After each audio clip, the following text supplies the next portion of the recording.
capítulo 14. É interessante o que Deus fala, né? O Espírito Santo ministra os nossos corações, é sempre singular. É sempre singular o que Deus faz. Eu me recordo que em 2004, junho de 2004, ali por volta, entre o dia 10 e o dia 15, mais ou menos, creio eu, se não me falha a memória, eu fui convidado a ministrar em uma igreja, uma pequena igreja aqui do bairro. Era recém-chegado da cidade, era tudo terra isso aqui ainda. E eu lembro que eu fui até aquele lugar ministrar. E naquela tarde, em virtude de tanta gente que tinha para falar, tudo, né? Ali na hora que passaram para mim ministrar, faltava apenas uns 10, 15 minutos para acabar o culto, né? O jovem que era o responsável pelo culto ainda falou, perguntei quanto tempo eu tenho, ele falou, você tem até tal horário. Ele deu 15 minutos, eu preguei em 10 e devolvi a palavra para ele, para dar tempo dele fazer o término, né? E terminar tudo dentro do horário que eles haviam programado. Mas naquela tarde, eu creio que fui bênção para a vida daqueles que ouviram, mas eu também fui ministrado. E tinha um pastor bem de idade, já bem experiente, nem sei se ele ainda está entre nós, o Senhor já o levou para si. Mas fato é que naquela tarde ele leu esta passagem, e esta passagem me chamou muito a atenção.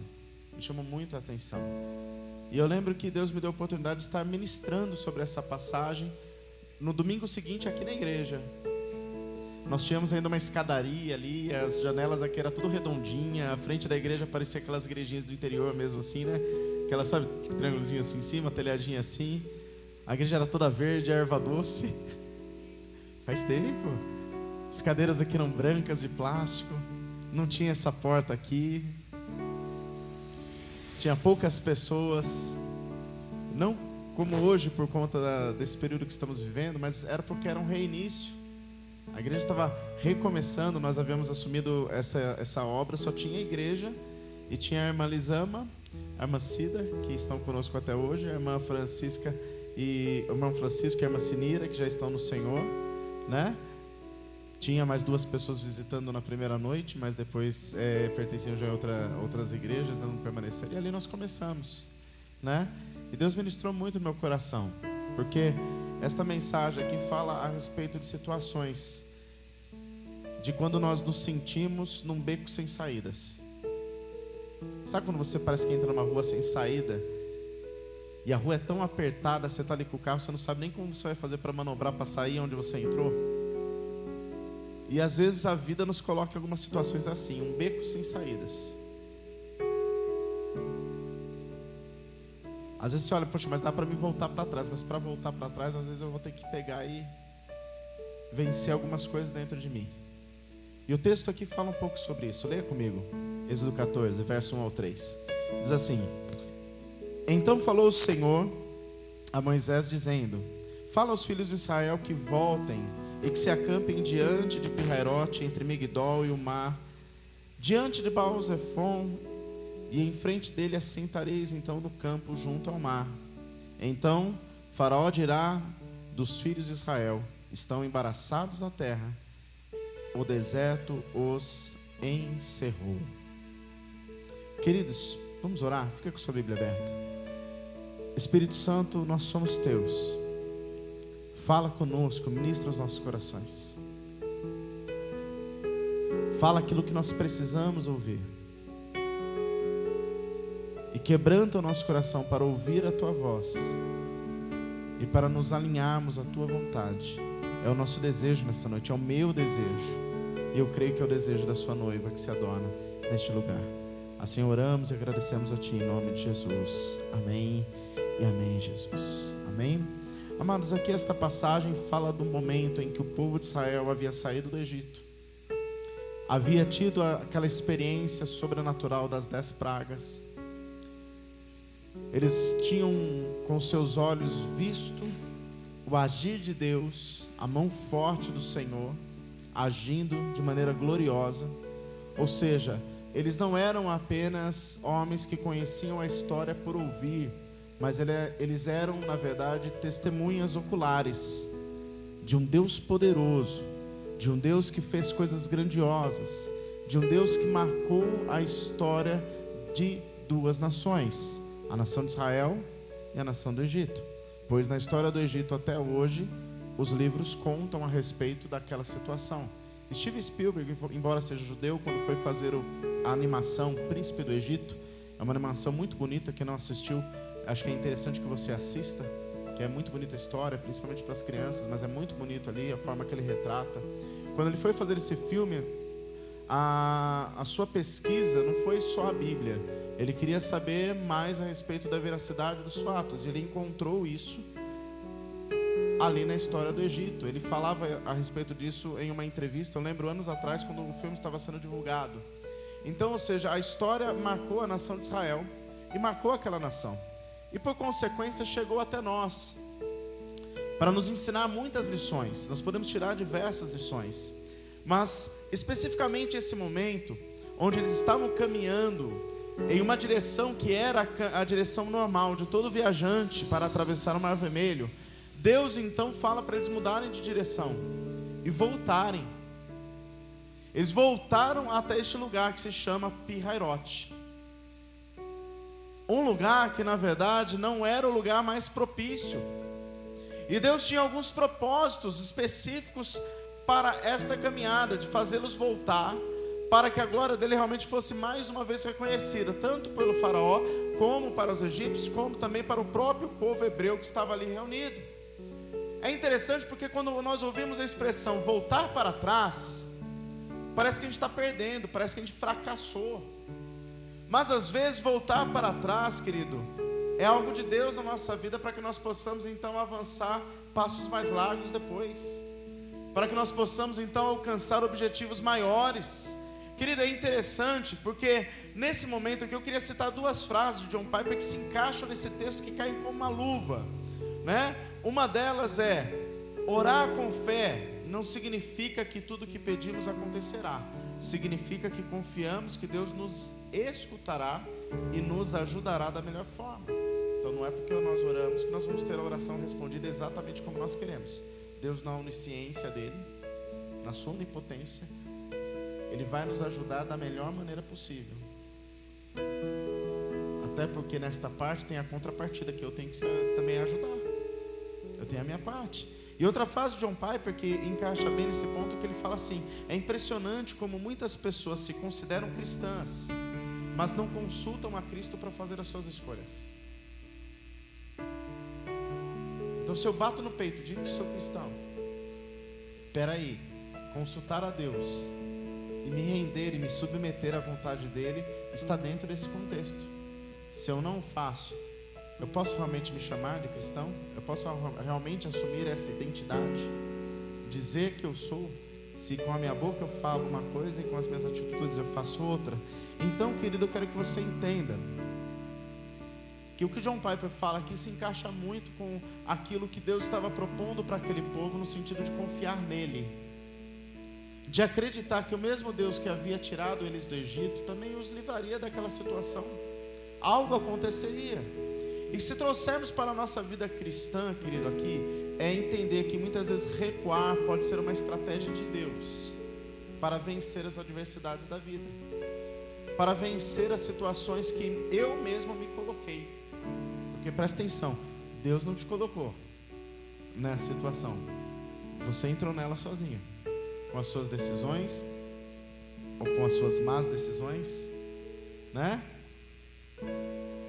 Com as situações que não foram curadas ou saradas, com as situações que não foram consertadas, enfim, seja o que for, você entrou, e Deus quer te tirar dessa situação, mas para isso acontecer, nós precisamos confiar nele. É interessante, querido, que Pi-Hairote, o nome Pi-Hairote tem por significado terra de juncos, mas também pode ser chamado literalmente de beco sem saída. Literalmente, beco sem saída. E Deus mandou o povo para o beco sem saída, até mesmo porque Ele é Senhor, até mesmo porque Ele é Deus Todo-Poderoso, um Deus que faz do nada matéria-prima para criar tudo. Será que esse Deus não poderia criar saída? E às vezes a gente pode pensar: Deus, mas eu não quero. Talvez alguém chegou em Moisés: Moisés, você está louco, eu não quero ir para lá. A gente vai para lá, a gente vai ser ali uma presa fácil. Se alguém vier atrás de nós, vamos ser pegos, não tem para onde fugir. Eu não quero ir para lá. Mas Moisés ali falou: não, vamos. E o povo foi. E é interessante que o texto que nós lemos, querido, o final do texto diz assim, ó: então o faraó dirá, Deus já falando o que aconteceria lá na frente: estão embaraçados na terra, ou seja, os filhos de Israel estão perdidos. O calor do deserto já mexeu com a cabeça deles. Às vezes, querido, obedecer a Deus parece loucura e uma coisa sem razão e até mesmo sem entendimento dentro da nossa concepção limitada, né? Seres humanos com mentes limitadas. Obedecer a Deus parece loucura. Parece que aquilo que Deus está querendo que eu faça não vai ter sentido, não vai ter sucesso. Parece que Deus está falando: vai e faz, obedece uma vez, para de insistir com o erro. E você olha a situação e fala: Deus, mas se eu te obedecer, olha para o buraco que eu estou entrando.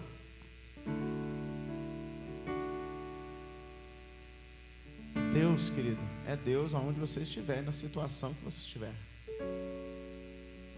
Aquele povo chegou naquele lugar, literalmente, beco sem saída. Eu quero compartilhar com você, se estiver com sua Bíblia aberta, quando chegaram naquele local, eles perceberam daí onde eles estavam. À direita estava outra cidade, está aí no texto, chamada Migdol. Essa cidade de Migdol era uma área, a sua geografia era de montanhas. Montanhas difíceis que eles não teriam como subir. Por que eles não teriam como subir? Porque eles estavam cansados, abatidos. Os últimos dias no Egito tinham sido emocionalmente desgastantes. A última praga, então, eles ouviram o choro do luto dos egípcios que perdiam seus primogênitos. E antes de sair, Deus deu a ordem para que Moisés falasse para eles buscarem vasilhas e doações de todos aqueles egípcios. Eles receberam tudo aquilo e eles saíram de lá, como a palavra de Deus fala, riquíssimos. Mas tinha que carregar tudo que eles ganharam, tinham que levar os animais. Então quando eles chegam aqui, eles estão cansados. Querido, presta atenção. O que significa cansaço? No nosso dicionário: estado de fadiga provocado por um esforço físico ou mental, ou uma doença que te tira a capacidade de caminhar ou fazer algo. Ou seja, o cansaço, literalmente, que ele sentia era um cansaço físico. Mas talvez, querido, você está me ouvindo e você está sentindo um cansaço espiritual. O que é o cansaço espiritual? É fadiga espiritual. Muitas vezes você se sente sem forças, você se sente sem ânimo, você tem dificuldade de crer, de acreditar, de querer lutar. E é interessante que há alguns sinais de cansaço espiritual que nós temos que prestar atenção. Quando você percebe que você está cansado espiritualmente? Primeira, quando você começa a perder desejo pelas coisas de Deus. Porque um cristão, ele deve se sentir apaixonado pelas coisas de Deus em todo o tempo. Eu gosto muito do David Keelan quando ele está ministrando, que ele fala muito apaixonado. Não porque eu sou apaixonado por Jesus. Você tem que viver apaixonado por Jesus. Porque ele faz tanto essa analogia da paixão. Porque a paixão te impulsiona. Você que é casado, um dia quando você namorava, você já foi apaixonado. E que Deus abençoe que você continue apaixonado pela sua esposa como eu sou pela minha, né? É aquela coisa de querer estar junto, de querer ver, né? Quando você viaja, você não vê a hora de voltar. Fala pelo telefone que até suspira. Ai, como o coração alegra quando ouve aquela voz. Você está me entendendo, amados? E pelas coisas de Deus nós temos que ter esse mesmo desejo, essa mesma vontade de querer estar perto dEle, de querer fazer as coisas para Ele, de querer nos entregarmos a Ele, de querer viver a experiência cada vez maior com Ele, de fazer a sua obra, independente da área que seja, simplesmente pelo prazer de servi-lo, simplesmente pelo prazer de adorá-lo. E quando você começa a deixar de sentir esse desejo, é um sinal de cansaço espiritual. Deve acender uma luz. Outra coisa, querida, é quando você começa a sentir um cansaço físico, que você não trabalhou para ter aquele cansaço, você não se esforçou para ter aquele cansaço, mas o teu corpo de repente começa a ficar abatido. Você começa a sentir no seu corpo as consequências do espiritual. É algo que você deve prestar atenção. Outro sinal de cansaço espiritual, querido, é quando os recursos começam a ficar escassos na sua vida. Quando isso acontece? Quando você não consegue mais olhar para Deus e você consegue só olhar para o inimigo ou para a situação. Começa a encarar a situação como se ela fosse maior do que Deus. Começa a enxergar a ação do inimigo como se o inimigo fosse mais poderoso do que Deus. E sem perceber, você começa a colocar Deus cada vez menor na sua vida, a ponto de colocar Ele dentro de uma caixinha de fósforo. Deus não diminui, você diminui a ação de Deus na sua vida. Isso é um sinal de cansaço espiritual. Um outro sinal de cansaço espiritual que você deve refletir, querido, é quando você começa a perder a esperança. As situações te oprimem tanto, e às vezes você fica num beco sem saída literalmente, e você começa então a perder a esperança que aquilo pode mudar. E amados, faça assim, ó, respira para dentro, faz. Sei que você está com a máscara, vai ser difícil, mas solta. Enquanto houver fôlego de vida, há tempo para Deus realizar milagres. E mesmo se o fôlego de vida acabar, Ele é poderoso para ressuscitar, se Ele quiser. Você está me entendendo, amados? Enquanto estamos vivos, há tempo para Deus fazer. Um outro sinal de cansaço espiritual, querido, que é talvez um dos mais sérios, já mostra que você está numa situação bem agravada, é quando você começa a praticar velhos hábitos. Sabe aquelas coisas que você já tinha abandonado? O camarada lá atrás via pornografia, de repente ele volta a ver pornografia. A pessoa mentia muito, de repente começa a mentir de novo. A pessoa fofocava lá atrás, tinha vencido isso, de repente já está começando a falar mal do A, do B, do C, da vida do cidadão, da cidadã, e começa a praticar velhos hábitos que antes não praticava mais, porque já tinha sido liberto. Você começou a fazer isso, querido, isso é um sinal gravíssimo, que você está cansado espiritualmente. E o mais perigoso de todos é quando você se isola.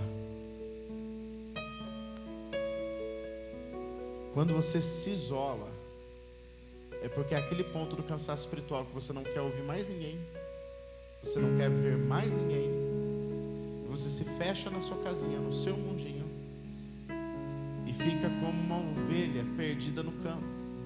E há uma expressão antiga que diz assim, que ovelha sozinha é petisco de lobo. Ou seja, você vira uma presa fácil para o inimigo.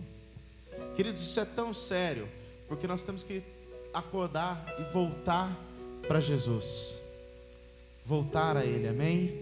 Mateus 11, verso 28 em diante, Jesus disse: vinde a mim, todos os que estáis cansados e oprimidos, e eu vos aliviarei. Tomai sobre vós o meu jugo e aprendei de mim, que sou manso e humilde de coração, e encontrareis descanso para as vossas almas, porque o meu jugo é suave e o meu fardo é leve.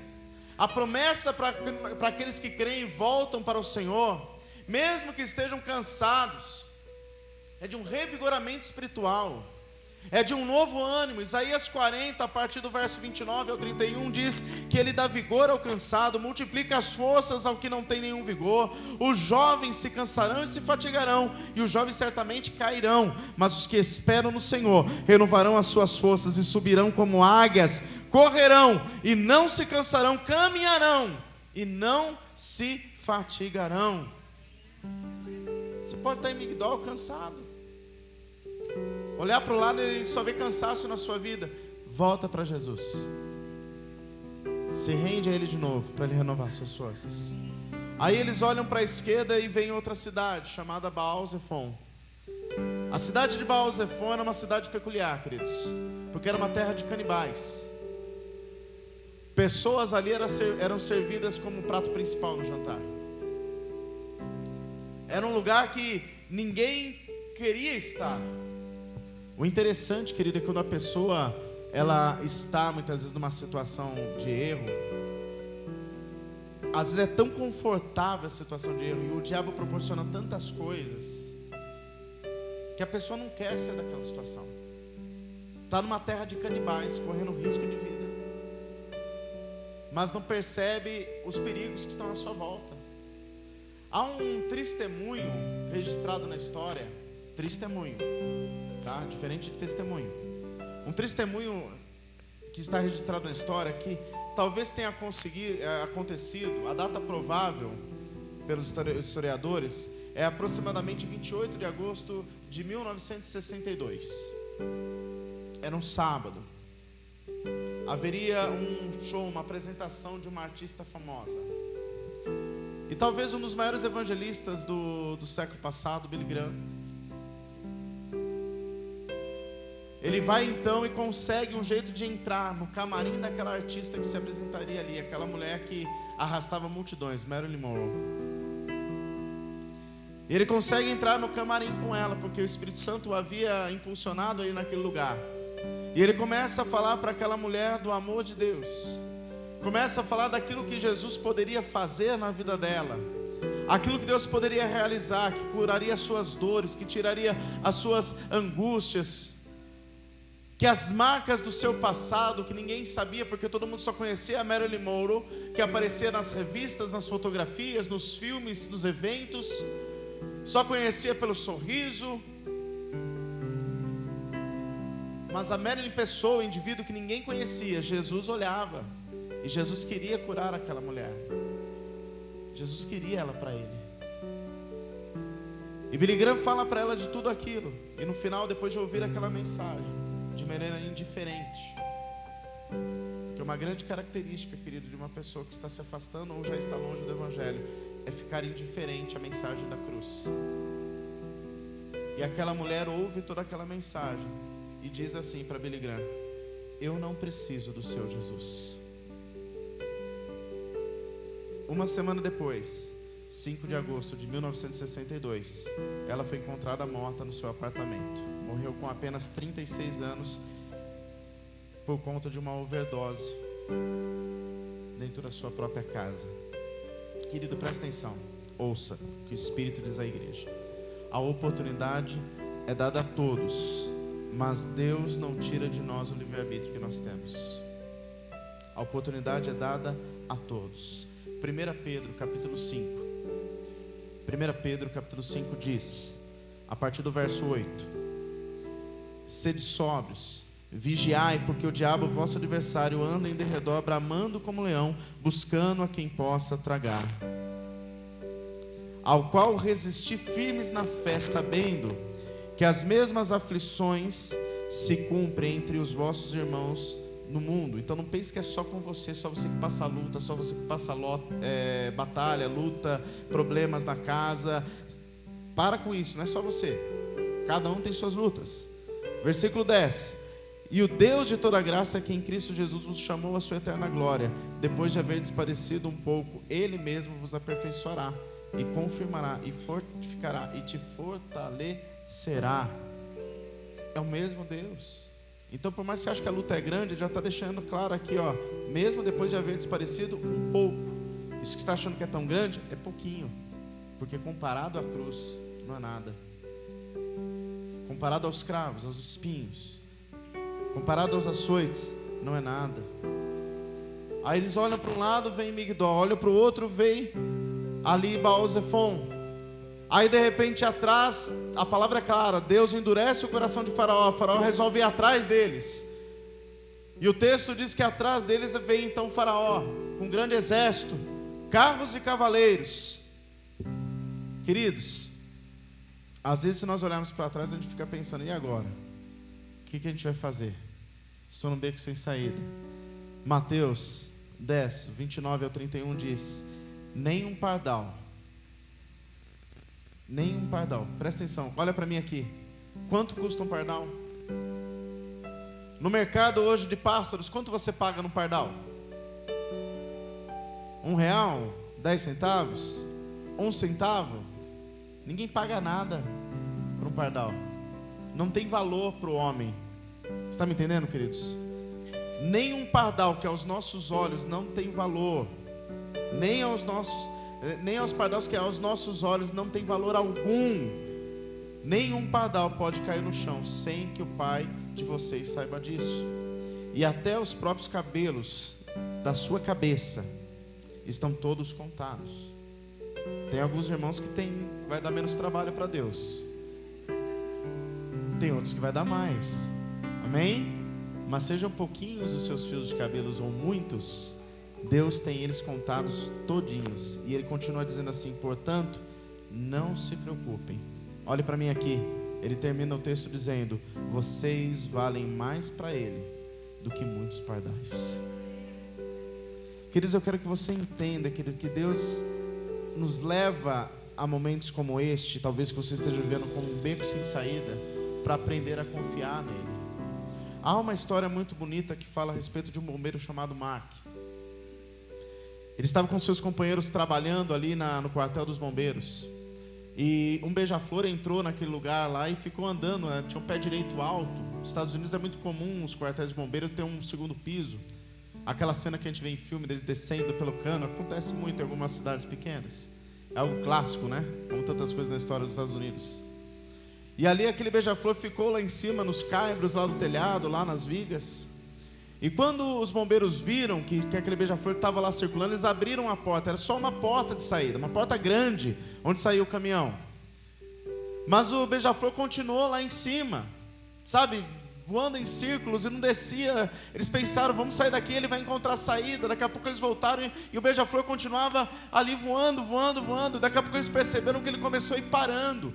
Ele estava cansado.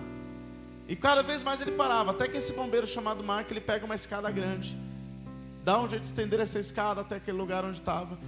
E o bichinho já estava tão cansado, tão abatido, que o bombeiro consegue pegá-lo nas mãos. Você já imagina pegar um beija-flor nas mãos? De tão cansado que o bichinho estava, ele já estava esperando a morte. Já devia estar desidratado, cansado, abatido. E ali o bombeiro leva ele para baixo e leva ele até a frente do quartel, onde tinha ali um pequeno lugar com água. E ele dá um jeitinho de colocar aquele passarinho com cuidado, a qual o passarinho vai começando então a beber daquela água devagarzinho. E ele relata da emoção de sentir que a vida começava então novamente a tomar força dentro daquele passarinho, até que ele começou a se revigorar e ele começou a tentar se bater nas mãos do bombeiro, até que então ele sai voando. E aquilo, querido, o bombeiro relata dessa experiência da alegria de ver a vida retornando. E às vezes, querido, Deus nos vai pegar em momentos que estamos assim, abatidos, cansados, porque a gente está tentando procurar saída e não está enxergando a saída que Deus está dando, porque muitas vezes a saída não é o que nós queremos dar o braço a torcer, não é a direção que nós queremos, e a gente fica girando em círculos, fica se cansando e fica talvez esperando até a morte. Vai chegando nos nossos limites. Aí quando a gente não está aguentando mais, vem Deus com a sua misericórdia e amor, nos pega com a sua mão, nos leva às suas águas de descanso, para que nós possamos viver a vida não como nós queríamos, mas como Ele quer para nós. Queridos, isso é uma reflexão que nós devemos fazer sempre. Se nós estamos vivendo a vida como Ele quer para nós, ou se nós estamos de repente perdendo a linha e começando a caminhar dentro da nossa vontade. Provérbios 3, versos 5 e 6 diz assim: confia no Senhor de todo o seu coração e não te estribes no teu próprio entendimento. Ou seja, não confie no seu próprio entendimento. Reconhece-o em todos os teus caminhos. Ou seja, reconheça que Ele é aquele que está na direção certa, e Ele endireitará as tuas veredas. Ou seja, Ele vai te mostrar a direção certa a seguir. Então, queridos, se eles foram para Pi-Hahirote, que era um beco sem saída, de um lado tinha Migdol, que era um lugar que não tinham como eles vencer, porque estavam cansados. Do outro lado, eles tinham Baal-Zephon, que era um lugar que era uma zona de perigo. Atrás vinha Faraó. O que tinha diante deles? E a Bíblia fala: o mar. O mar é o que tinha à frente deles. E ali, se eles entrassem da maneira que aquelas águas estavam, agitadas, profundas, era a morte certa aos olhos humanos. Afinal, eles estavam num beco sem saída. Mas não, queridos, eles estavam no mar. E mar, quando a Bíblia fala de mar, muitas vezes, mar é um local onde nós vemos a manifestação da glória de Deus, através de milagres, através de experiências pessoais, através de experiências que marcaram a história, através de experiências que retratam o agir e o mover de Deus, tanto no Antigo como no Novo Testamento. mostrando que Deus é Deus em todo e qualquer lugar. Deus é um Deus que age em qualquer cenário que nós possamos enfrentar na nossa vida. Queridos, e isso acontece no mar, querido, porque o mar é um lugar onde Deus nos ensina a depender dele. Em 2011, quando eu fiz uma viagem para Ubatuba, eu tive lá outras vezes depois, mas em 2011 especificamente, eu tive a oportunidade de pegar uma pequena lanchinha para ir numa ilha. Tava eu e o pastor Samuel, dois doidos. Aí o rapaz estava na praia, conversando com o rapaz é crente. Falei, opa, você aí já tem certeza de salvação. Quanto que é para ir para lá? Ele falou, não, R$10 eu te levo lá. E aí subiu, eu e o pastor Samuel, e deu pra gente lá 2 coletes, aquele colete que se cai na água, acho que afunda primeiro o colete, né? Tão velho que era, né? Colete afunda a vida. Mas enfim, colocamos os coletes. A pastora e a pastora Priscila, a pastora Aline e a pastora Priscila ficaram lá na praia e falaram, nós vamos conhecer, se for legal, amanhã a gente vai todo mundo pra lá. E eu fiquei todo contente, quando foi começar a sair da praia, eu tava me sentindo todo. De repente o negócio começou a bater, e as ondas começaram a bater, e aquele barquinho pequeno foi ficando cada vez mais pequeno, e a água em volta foi ficando cada vez maior, e aquela imensidão de água foi cada vez mais aumentando, e eu olhava para trás, a praia foi ficando cada vez menorzinha, e eu pensei aqui dentro do meu coração, Senhor, aonde eu fui amarrar meu burro? O que eu estou fazendo aqui? E aquele rapaz viu que a gente estava meio assim assustado, ele começou a ir contra as ondas, então o barco fazia assim, pulava. Aí eu não sabia se segurava no banco para não pular junto, se segurava do lado para não cair fora. E ali, querido, se caísse nas águas, era só Deus, porque eu ia afundar. Era só Deus. Então, queridos, olha para mim. Mar é um lugar onde nós aprendemos a depender de Deus. E teve um cara que teve muita experiência com Deus, querido, que foi Pedro. E a maioria das experiências que Pedro teve aconteceram no mar. Eu vou falar rapidinho o texto, não vamos ler por conta do tempo, mas presta atenção, querido. Pedro, ele aparece na história no mar, e depois ele tem essas experiências. E Pedro, eu gosto de falar de Pedro porque ele parece muito com a gente. Quem não tem um momento Pedro? Né? Você está todo amor, né? Todo graça, paz, unção, aleluia. De repente acontece alguma coisa, você vira Pedro. Estou falando Pedro antes do Espírito Santo, tá? Né? Fala meio grosso, fala meio bravo, né? Você já teve um momento Pedro? Né? Todo mundo tem, né? Mas Pedro, ele vive essas experiências com Deus. Primeira delas, Mateus 4,18. É no mar, querido, ali na beira do mar, onde foi a primeira experiência que Pedro teve com Jesus. Foi ali que ele encontrou Jesus. Foi ali que ele teve o primeiro encontro, aquele momento que Jesus vai no barco. Está registrado lá em Mateus 4,18. Outro momento aqui, Lucas 5, do verso 1 a 11, quando ele vive essa experiência, que é a continuidade disso, a pesca maravilhosa. Lembra? Sobre a tua palavra lançarei a minha rede. Ele vive a sua primeira experiência pessoal com Deus. Eu quero te lembrar, querido, que na sua vida você tem um momento aí de mar, que foi aquele momento que você teve seu encontro com Deus. Você consegue lembrar dele? Aquele dia que você orou falando, Senhor, eu te reconheço como meu único e suficiente Salvador. Aí no mar você também teve uma experiência com Pedro, aquele dia que o Espírito Santo te tocou na primeira vez, que você sentiu o teu corpo tremer, às vezes você não conseguiu conter as lágrimas, às vezes seu corpo foi envolvido por uma glória, às vezes você orou, gritou tanto que você saiu do lugar sem voz. É um mar onde Deus está te ensinando a depender dele, queridos. Em Mateus 4, verso 19 ao 20, é quando Jesus fala para eles, deixem as suas redes e me sigam. É o momento do mar onde você toma a decisão de deixar a sua vontade, de deixar o seu querer, de abrir mão dos seus sonhos, de abrir mão da sua vontade. É a decisão, porque Jesus deixou claro para os discípulos qual que era o caminho. Aquele que quiser vir após mim, negue-se a si mesmo, tome a sua cruz e siga-me. É um momento de decisão. E Pedro vive essa decisão na beira do mar. Na beira do mar. Quando ele deixa as redes, ele está falando, eu não quero essa vida para mim. Eu quero uma nova vida em Cristo. Queridos, e no mar, Mateus 14, verso 29, é uma das experiências mais legais na vida de Pedro. Por quê? É a hora que Pedro usa a sua fé, talvez pela primeira vez, no sentido assim de ser um discípulo de Cristo naquele momento, porque na pesca maravilhosa ele ainda não era um discípulo, mas sendo discípulo, porque Jesus aparece andando sobre o mar. E ali os discípulos com medo, e Pedrão levanta e fala: Senhor, se é o Senhor, deixa-me ir ter contigo. E Pedro anda sobre as águas. Ah, pastor, mas ele afundou depois. Mas ele andou. Você já andou alguma vez? Ele andou. Ele andou sobre as águas. E isso aconteceu por meio da fé. Um passo de fé. E queridos, Mateus 14, verso 30, mostra também a dependência de Pedro. Porque quando ele começa a afundar, qual que é a oração de Pedro naquela hora desesperada? Salva-me, Senhor. E vem o Senhor com a sua mão e levanta Pedro das águas e o coloca para dentro do barco de novo. Eu fico imaginando os discípulos ali, né? Antes de Pedro descer, ficavam um cutucando o outro: o cara é doido, vai morrer.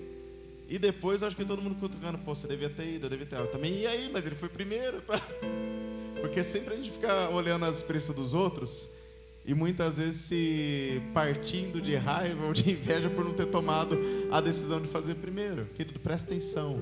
Quando Deus gera a oportunidade para você viver experiências sobrenaturais, mergulhe e viva essas experiências sobrenaturais. Em Mateus 17, verso 24 a 27, Pedro vive a provisão. Por quê? É falado com eles que eles tinham que pagar um tributo. E Jesus manda então ele pescar. E quando ele vai pescar lá no mar, ele pega uma moeda dentro do peixe, 4 dracmas, que pagava o imposto dele e de Jesus. Tudo isso aconteceu, querido, algumas passagens apenas, no mar. E querido, foi lá diante do mar que Deus mandou o povo ir, para mostrar, querido, que Ele abre porta onde não tem porta, para mostrar que Ele faz onde o homem não pode fazer, para mostrar que o impossível não é algo que o para, que o impede, mas pelo contrário, o impossível é a oportunidade para a manifestação da sua glória. Queridos, isso é fantástico. Então o Mar Vermelho, eu quero que você entenda, o leito do mar nesta região, onde acredita-se que foi a passagem, é normalmente um lugar que se estende mais ou menos por 3 quilômetros. A profundidade do Mar Vermelho chega a ter 15 metros de profundidade, querido. A distância de uma margem para outra da travessia é cerca de 10 quilômetros. Esse espaço, presta atenção, permite, por metro quadrado, que 3 milhões de pessoas atravessassem o mar simultaneamente. Está começando a entender o milagre, querido? Eu gosto de números porque os números deixam o milagre maior. Para mim, traz uma veracidade maior ainda. Se eu já creio sem ter dado nenhum, na hora que tem os dados, eu falo: Jesus, o negócio foi fantástico. Tanto que a Bíblia fala que o vento ele durou a noite toda para o mar se abrir. Então é uma extensão de 10 quilômetros de mar aberto, 10 quilômetros de terra seca, 10 quilômetros que eles estavam caminhando, olhando para o lado e vendo talvez peixes passando naquele espelho de água de um lado. E parar para pensar, é 15 metros de altura de muro de água que caiu em cima do exército egípcio.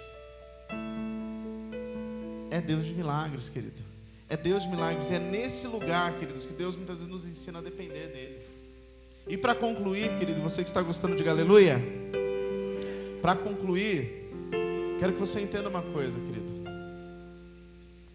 Todo homem na vida, todo homem ou mulher, tem 5 portas na vida.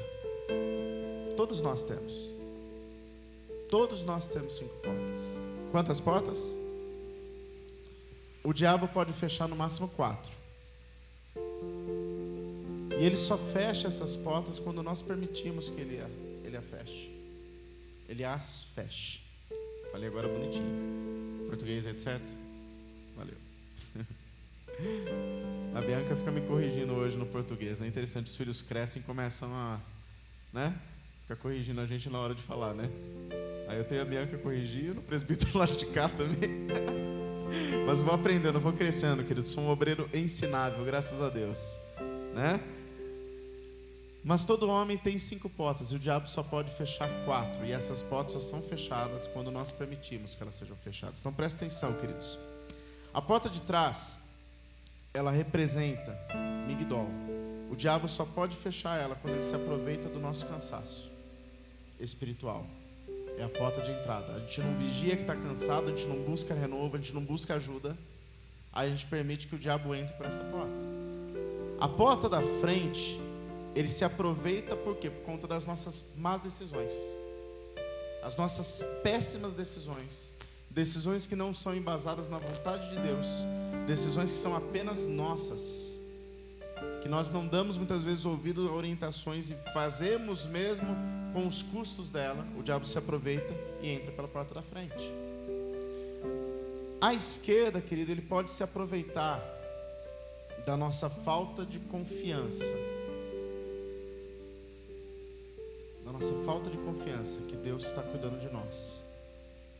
À direita, ele pode se aproveitar do nosso medo. Porque o medo nos paralisa. O medo nos impede de lutar.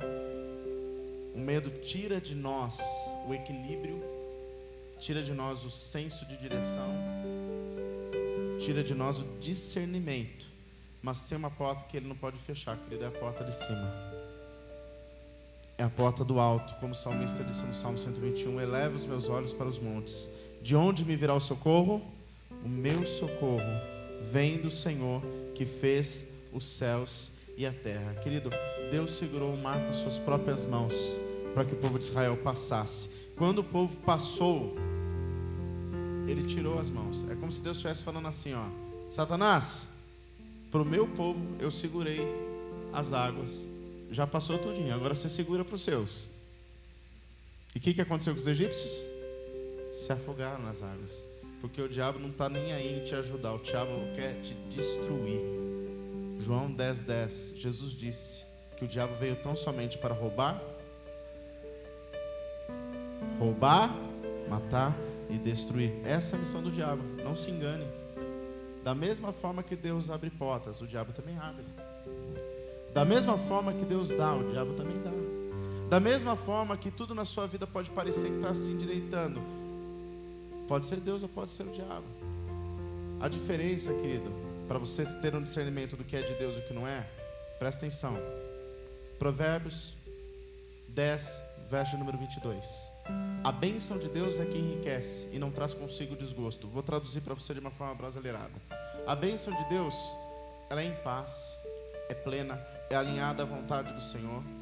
Ela está dentro de uma dependência que nos conduz à vitória, a um crescimento, a um amadurecimento, a viver tudo aquilo que Deus tem de melhor para nós, a entender os seus princípios, a crescer, a amadurecer, a compreender os seus princípios, a compreender os seus decretos e vivê-los de uma maneira completa na nossa vida, a fim de que cada dia mais nós estejamos sendo ali preparados para chegar ao ponto de ser aprovados pelo Senhor, para ouvir aquela frase que tanto desejamos: servo bom e fiel, entra no gozo do teu Senhor.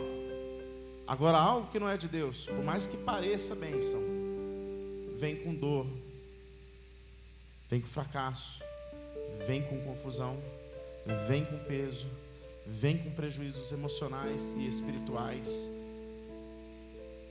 Porque, querido, não é de Deus.